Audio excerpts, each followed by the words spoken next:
Everyone, again welcome to my channel Neelam Somani.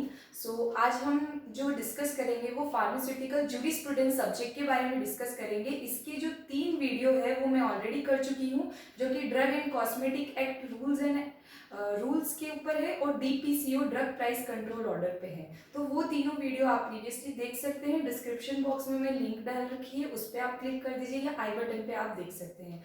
आज मैंने ये सारा जूरिस्प्रूडेंस एक ही बार में आपको रिवाइज करवाया है, जिसमें फार्मासिस्ट के जो एग्जाम है उसके अंदर इसमें से क्वेश्चंस आ सकते हैं। तो हम आज ये स्टार्ट करते हैं।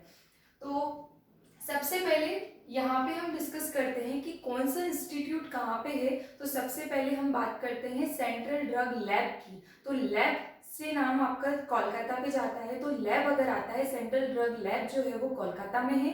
CDRI जो है सेंट्रल ड्रग रिसर्च इंस्टीट्यूट, वो है लखनऊ में। और सेंट्रल रिसर्च इंस्टीट्यूट है आपका किसके अंदर है, कसौली में। तो आपको ये दोनों कंफ्यूज करने वाला है। CDRI जो है वो आपका लखनऊ में है और CRI जो है वो आपका कसौली में है। एक आपका वेटरनरी पे क्वेश्चन आ सकता है कि वेटरनरी रिसर्च इंस्टीट्यूट कहाँ है, तो वो आपको ध्यान में रखना है इज्जतनगर।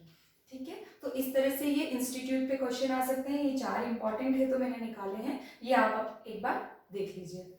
अब हम एक्ट की बात करते हैं। तो सबसे पहले 1857 में कौन सा एक्ट आया था, ओपीएम एक्ट, है ना।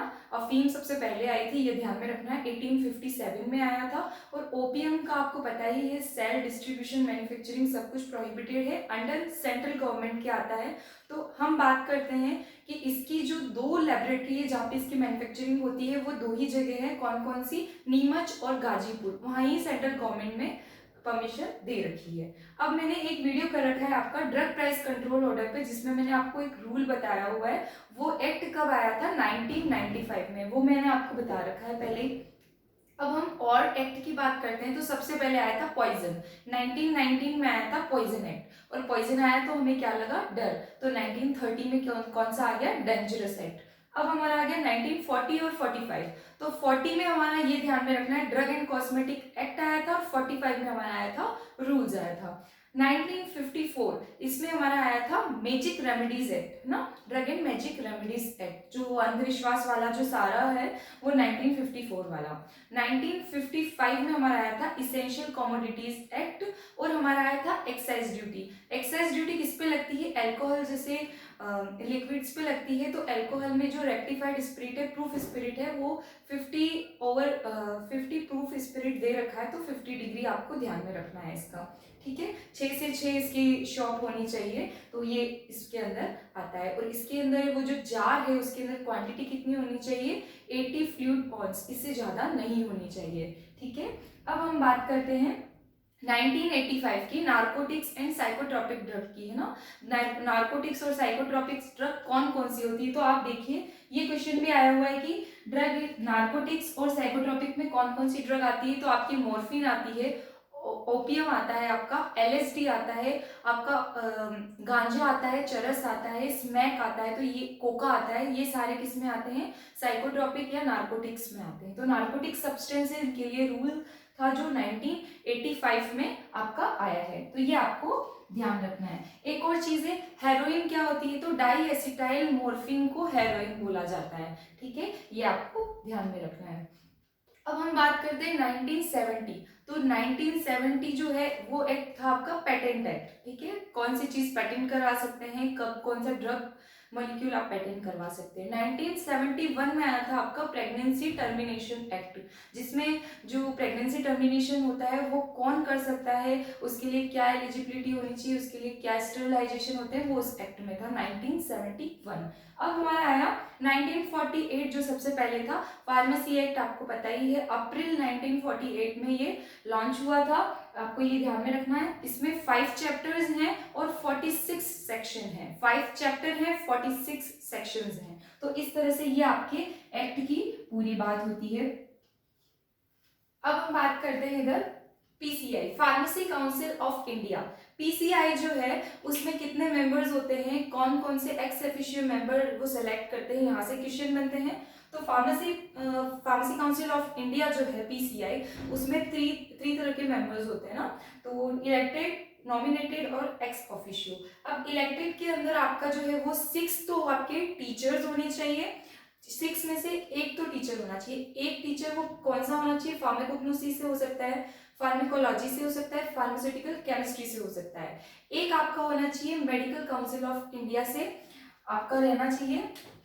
ये 6 में से आपका एक टीचर होना चाहिए, एक मेडिकल काउंसिल ऑफ इंडिया से होना चाहिए, एक आपका होना चाहिए रजिस्टर्ड मेडिकल प्रैक्टिशनर ना, जो कि आपका फार्मासिस्ट होता है। तो ये आपके टोटल 8 मेंबर्स हो गए पीसीआई के अंदर जो कि इलेक्टेड होते हैं। डायरेक्ट क्वेश्चन पूछते हैं इलेक्टेड मेंबर पीसीआई में कितने होते हैं, तो 8।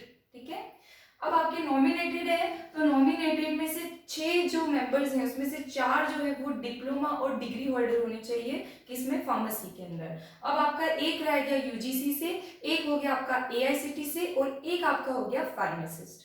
तो ये आपको ध्यान में रखना है। एक्स ऑफिशियो मेंबर कौन कौन से होते हैं, इस पे डायरेक्ट क्वेश्चन आता है। तो आपका सबसे पहले आपका हो गया डायरेक्टर ऑफ सीडीआरआई, जो कहाँ पे है, लखनऊ के अंदर।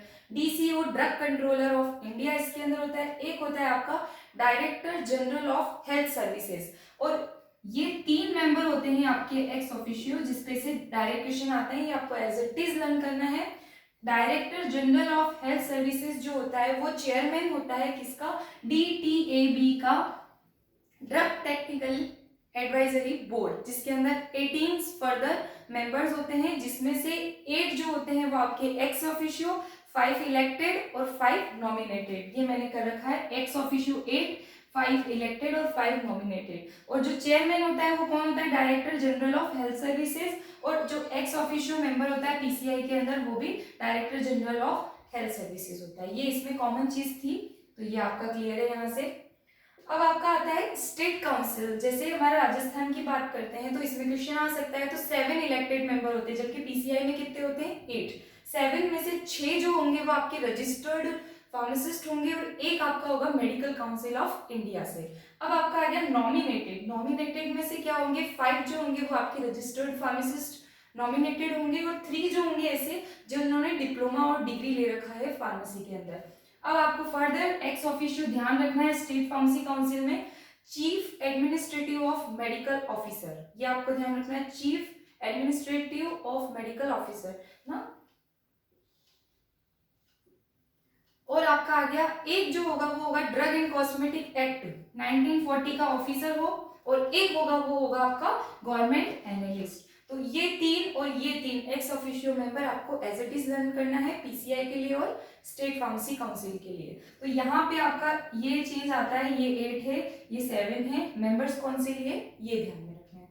अब हम बात करते हैं कुछ फॉर्म्स की जो बहुत ही इंपॉर्टेंट होते हैं ज्यूरिस्प्रूडेंस में, कि कौन सी ड्रग का हमें मैन्युफैक्चर करना है, कौन से कॉस्मेटिक को हमें बनाना है, तो उसके लिए हमें कहाँ से कौन सी परमिशन लेनी पड़ेगी, कौन सा फॉर्म फिल करना है, कौन सा लाइसेंस लेना है, तो वो बहुत इंपॉर्टेंट है।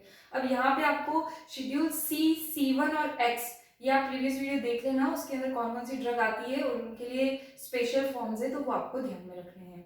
तो हम आ जाते हैं सबसे पहले मैन्युफैक्चर और लाइसेंस के लिए। तो हम बात करते हैं जो ड्रग C, C1 और X में नहीं आती है, तो चॉइस 25 ध्यान में रखना, चॉइस 25 C, C1, X नहीं है, ठीक है। चॉइस 25 जिसका हम मैन्युफैक्चर कर सकते हैं, लाइसेंस ले सकते हैं, फॉर्म नंबर चॉइस 25। अब हम बात करते हैं कि अगर हम X को इंक्लूड करते हैं, सिर्फ X को, तो X के साथ हमेशा फ्रेंड आता है यानी F, तो चॉइस 25 के साथ में आपका F ऐड हो जाएगा, ठीक है। यहाँ पे हमने शेड्यूल X की ऐड की। अब हम बात करते हैं C और C1। C और C1 को जब हमने ऐड किया तो 27, 28 फॉर्म नंबर आ जाएगा।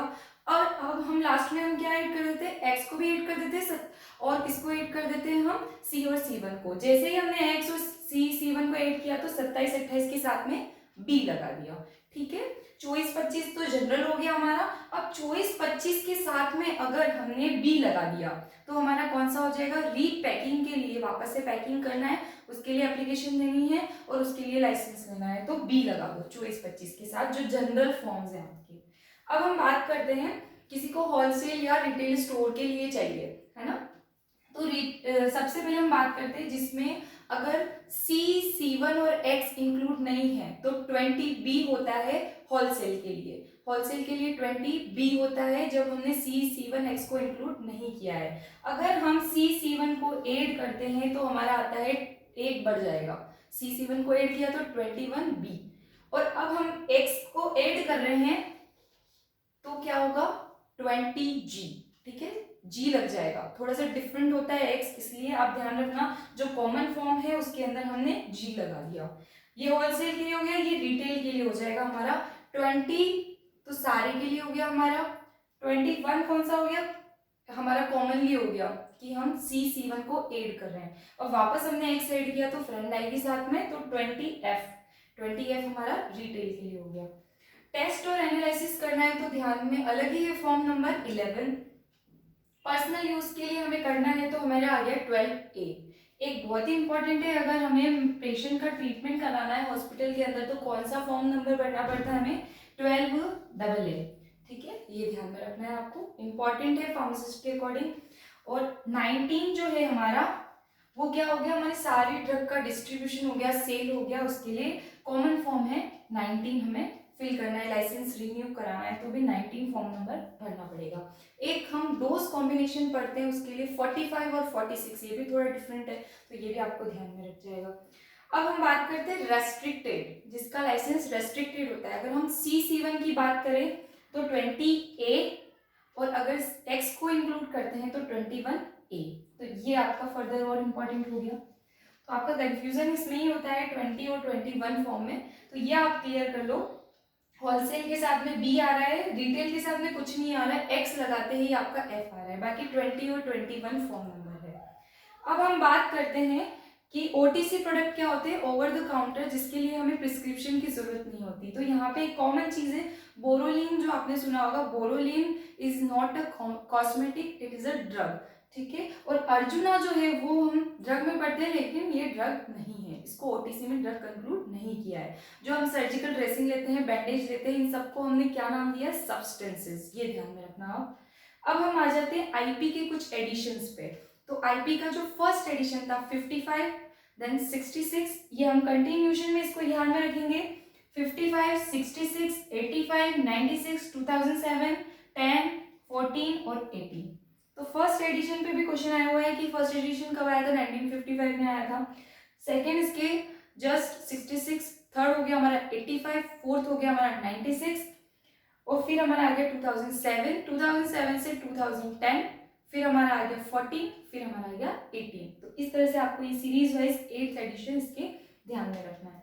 ठीक है, तो इस तरह से ये आपका फार्मास्यूटिकल जूरिस्प्रूडेंस पूरा ही कंप्लीट होता है अकॉर्डिंग टू फार्मासिस्ट। तो इसके अंदर और भी कुछ इंपॉर्टेंट हैं तो वो मैंने सारा कवर करने की कोशिश करी है। अगर आपको मेरी वीडियो अच्छी लगती है तो kindly like, share and subscribe. Thank you.